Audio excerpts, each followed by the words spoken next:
नमस्कार, मी Rajratna Jondhale. Top news मराठीमध्ये आपलं स्वागत.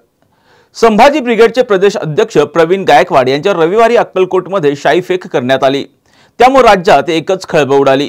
या प्रकरणी 7 जणांवर गुन्हा दाखल करण्यात आला असून यामध्ये गुन्हा दाखल करण्यात आलेला आरोपी दीपक काटे हा नेमका कोण आहे पाहूया.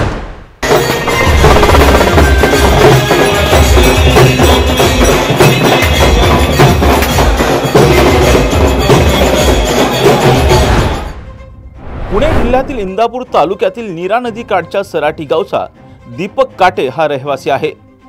दीपक काटे यांनी शिवधर्म फाउंडेशनची स्थापना केली असून तो या संस्थेचा संस्थापक अध्यक्ष आहे. यापूर्वी शिवधर्म फाउंडेशनच्या माध्यमातून दीपक काटे यांनी पुरंदर किल्ल्याच्या पायथ्याशी संभाजी बिडी विरोधात आंदोलन केलं होतं. दीपक काटे याच्या आंदोलनानंतर संभाजी बिडी हे नाव बदलण्यात आलं. याशिवाय दूरदराच्या प्रश्नी दीपक काटे याने शिवधर्म फाउंडेशनच्या माध्यमातून मंत्रालयाबाहेर आंदोलन केलं होतं. 25 जून 2021 मध्ये खासदार उदयनराजे भोसले यांच्याबद्दल आक्षेपार्ह वक्तव्य केल्याप्रकरणी शिवधर्म फाउंडेशनच्या कार्यकर्त्यांनी इंदापूर तालुक्यातील लोणी देवकर पंचतारांकित औद्योगिक वसाहतीमधील उद्योजक अशोक जिंदालला काळं फासलं होतं. 2022 मध्ये दीपक काटे याने भाजपामध्ये प्रवेश केला.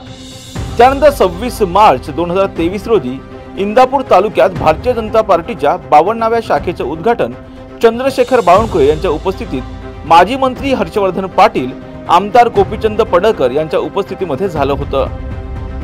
भारतीय जनता पक्षाचे नेते चंद्रशेखर बावनकुळे यांचा जवळचा कार्यकर्ता म्हणून देखील दीपक काटे हा ओळखला जातो.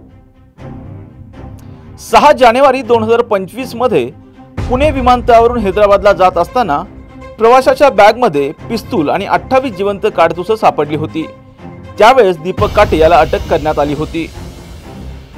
इंदापूर तालुक्यातील नीरा नदीकाठच्या सराटी गावच्या शेताच्या बांधाच्या वादावरून सख्या चुलत भावाचा त्यानं खून केला होता. त्या गुन्ह्यातून तो 7 वर्षे येरवडा कारागृहामध्ये होता. कारागृहातून बाहेर आल्यानंतर तो सध्या इंदापूर शहरात भाड्याच्या खोलीमध्ये राहतो. गेल्या काही महिन्यांपासून संभाजी ब्रिगेड या नावाला दीपक काटे याच्या शिवधर्म फाउंडेशन कडून विरोध केला जात होता.